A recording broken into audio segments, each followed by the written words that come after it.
Euthanasia is the practice of intentionally ending a life in order to relieve pain and suffering. There are different euthanasia laws in each country. The British House of Lords Select Committee on Medical Ethics defines euthanasia as a deliberate intervention undertaken with the express intention of ending a life to relieve intractable suffering. In the Netherlands and Flanders, euthanasia is understood as termination of life by a doctor at the request of a patient. Euthanasia is categorized in different ways, which include voluntary, non-voluntary, or involuntary. Voluntary euthanasia is legal in some countries. Non-voluntary euthanasia is illegal in all countries. Involuntary euthanasia is usually considered murder. As of 2006, euthanasia is the most active area of research in contemporary bioethics. In some countries there is a divisive public controversy over the moral, ethical, and legal issues of euthanasia. Those who are against euthanasia may argue for the sanctity of life, while proponents of euthanasia rights emphasize alleviating suffering and preserving bodily integrity, self-determination, and personal autonomy. Jurisdictions where euthanasia is legal include the Netherlands, Colombia, Belgium, and Luxembourg. Definition. Like other terms borrowed from history, euthanasia has had different meanings depending on usage. The first apparent usage of the term euthanasia belongs to the historian Suetonius, who described how the Emperor Augustus, dying quickly and without suffering in the arms of his wife, Livia, experienced the euthanasia he had wished for. The word euthanasia was first used in a medical context by Francis Bacon in the 17th century, to refer to an easy, painless, happy death, during which it was a physician's responsibility to alleviate the physical sufferings of the body. Bacon referred to an outward euthanasia. The term outward he used to distinguish from a spiritual concept, the euthanasia, which regards the preparation of the soul. In current usage, euthanasia has been defined as the painless inducement of a quick death.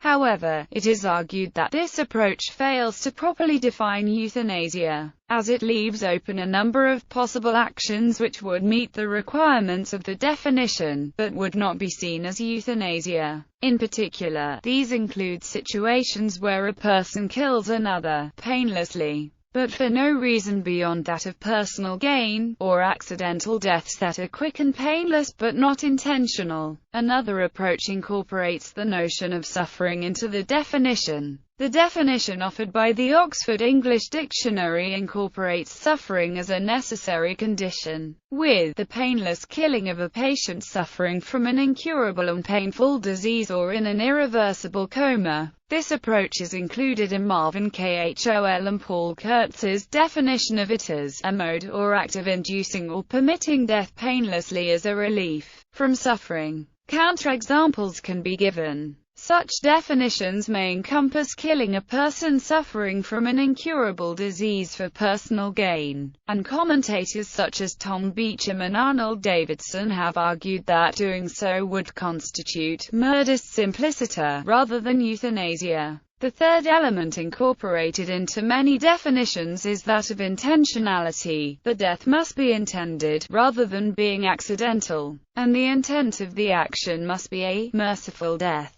Michael Reen argued that the principal thing that distinguishes euthanasia from intentional killing simpliciter is the agent's motive. It must be a good motive insofar as the good of the person killed is concerned. Similarly, Heather Draper speaks to the importance of motive, arguing that the motive forms a crucial part of arguments for euthanasia, because it must be in the best interests of the person on the receiving end. Definitions such as that offered by the House of Lords Select Committee on Medical Ethics take this path, where euthanasia is defined as a deliberate intervention undertaken with the express intention of ending a life to relieve intractable suffering. Beecham and Davidson also highlight Baruch Brody's "An act of euthanasia is one in which one person kills another person for the benefit of the second person, who actually does benefit from being killed." Draper argued that any definition of euthanasia must incorporate four elements: an agent and a subject, an intention, a causal proximity, such that the actions of the agent lead to the outcome, and an outcome. Based on this, she offered a definition incorporating those elements,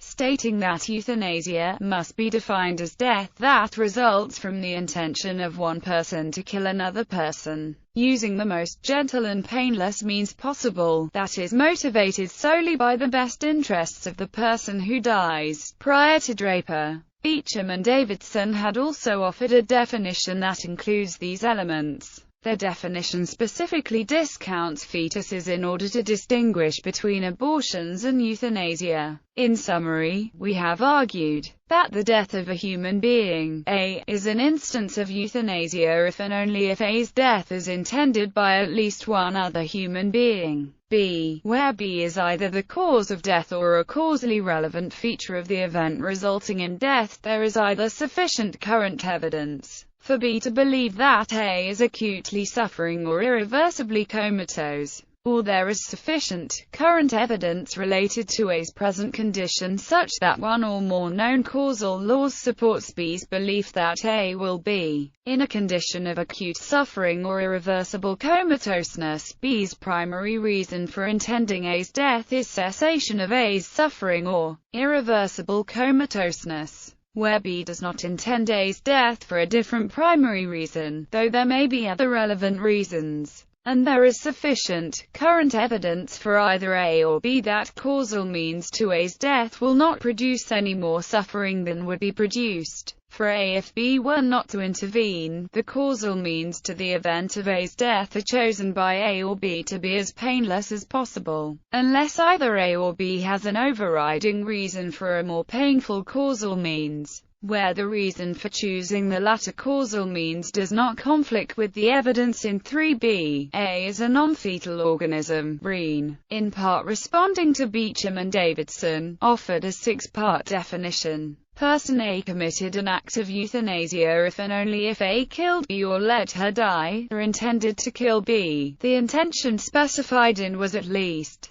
partial cause of the action specified in. The causal journey from the intention specified in to the action specified in is more or less in accordance with A's plan of action. A's killing of B is a voluntary action. The motive for the action specified in, the motive standing behind the intention specified in, is the good of the person killed. Breen also considered a seventh requirement. The good specified in is, or at least includes, the avoidance of evil, although as Breen noted in the paper, he was not convinced that the restriction was required. In discussing his definition, Breen noted the difficulty of justifying euthanasia when faced with the notion of the subject's right to life. In response, Breen argued that euthanasia has to be voluntary, and that involuntary euthanasia is, as such, a great wrong. Other commentators incorporate consent more directly into their definitions. For example, in a discussion of euthanasia presented in 2003 by the European Association of Palliative Care Ethics Task Force, the authors offered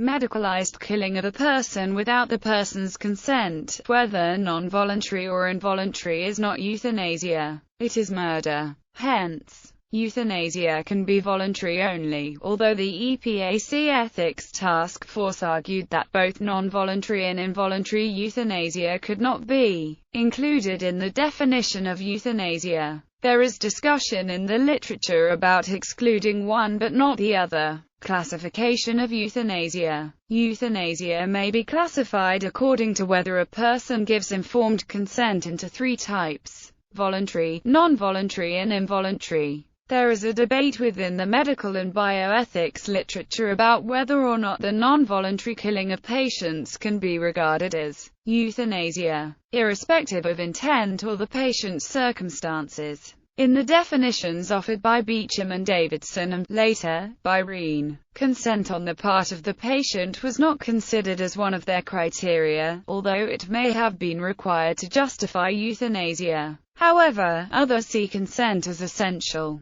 Voluntary euthanasia. Euthanasia conducted with the consent of the patient is termed voluntary euthanasia. Active voluntary euthanasia is legal in Belgium, Luxembourg and the Netherlands. Passive voluntary euthanasia is legal throughout the U.S. Cruzan v. Director, Missouri Department of Health. When the patient brings about his or her own death with the assistance of a physician, the term assisted suicide is often used instead. Assisted suicide is legal in Switzerland and the U.S. states of California, Oregon, Washington, Montana and Vermont. Non-voluntary euthanasia. Euthanasia conducted where the consent of the patient is unavailable is termed non-voluntary euthanasia. Examples include child euthanasia, which is illegal worldwide but decriminalized under certain specific circumstances in the Netherlands under the Groningen Protocol. Involuntary euthanasia. Euthanasia conducted against the will of the patient is termed involuntary euthanasia. Passive and active euthanasia. Voluntary, non-voluntary and involuntary euthanasia can all be further divided into passive or active variants.